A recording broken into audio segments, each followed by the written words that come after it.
আসসালামু আলাইকুম। আশা করি সকলে ভালো আছেন। গত ক্লাসে আমরা আলোচনা করেছিলাম অক্ষর এবং অক্ষর নির্ণয়ের পদ্ধতিসমূহ নিয়ে। আজকের ক্লাসে আমরা আলোচনা করব অক্ষরের প্রকারভেদ নিয়ে। অক্ষর কত প্রকার?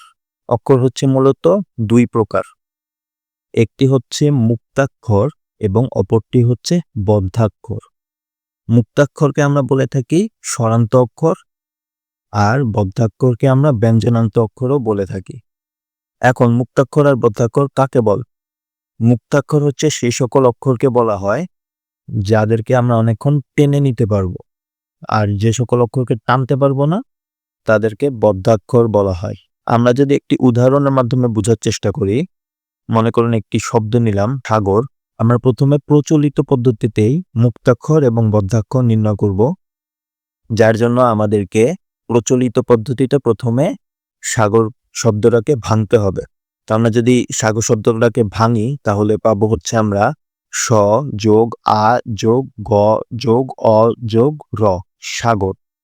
এখানে অক্ষর কয়টি? অক্ষর দুটি, কারণ আমাদের এখানে স্বরধ্বনি আছে দুটি, আ এবং অ। অক্ষর দুটি তাহলে কি? সা এবং গর। এখন এ দুটির মধ্যে কোনটি মুক্তাক্ষর আর কোনটি বদ্ধাক্ষর?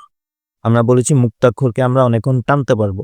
এখন আপনারা যদি খেয়াল করেন, আমরা কিন্তু এখানে সাকে অনেকক্ষণ টানতে পারবো। আমরা কিন্তু সা এভাবে বলে যেতে পারবো অনেকক্ষণ, কিন্তু আমরা গড়কে টানতে পারবো না।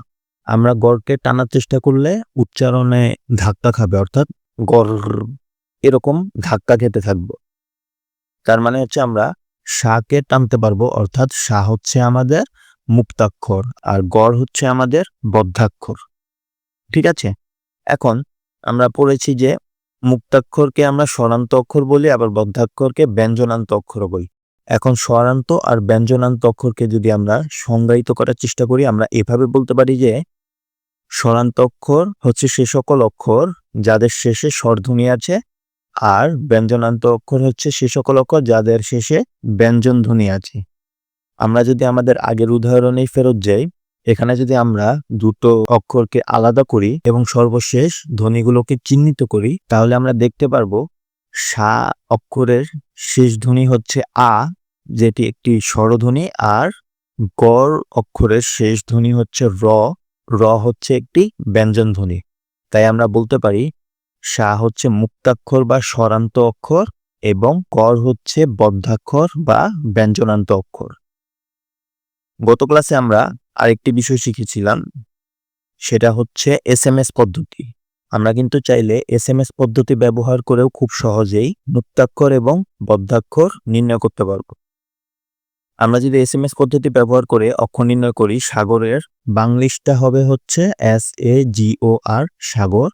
এখানে কয়টি অক্ষর আছে? দুটি অক্ষর, কারণ আমাদের ভাওয়েল আছে দুটি, এ এবং ও। এখন আমরা যদি এ দুটো অক্ষরকে আলাদা আলাদা করে ফেলি, আবারও আমরা আগের পদ্ধতির মতো করে অক্ষরের শেষে কি আছে সেটা দেখে মুক্তাক্ষর আর বদ্ধাক্ষর নির্ণয় করতে পারবো। সায়ের শেষে আছে হচ্ছে এ, যেটি হচ্ছে আমাদের ভাওয়েল, আর গড়ের শেষে আছে আর, যেটি হচ্ছে কনসোনেন্ট।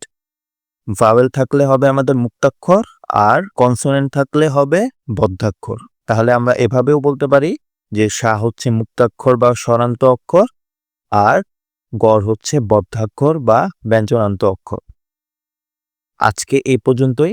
আজকে শুধুমাত্র একটি উদাহরণ ব্যবহার করেই আমরা অক্ষরের প্রকারভেদ শিখেছি। আপনাদের কাজ হচ্ছে ভিন্ন ভিন্ন শব্দ নিয়ে মধ্যাক্ষর আর বদ্ধাক্ষর নির্ণয়ের চেষ্টা করা।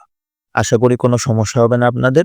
তবে যদি কোনো সমস্যা হয়, এই ভিডিওর কমেন্ট সেকশনে কমেন্ট করতে পারেন, অথবা আমাদের ফেসবুক গ্রুপের লিংক দেয়া আছে, সেখানে গিয়ে আপনারা পোস্ট করতে পারেন। ইনশাআল্লাহ দেখা হবে পরবর্তী ক্লাসে। ভালো থাকবেন। আসসালামু আলাইকুম।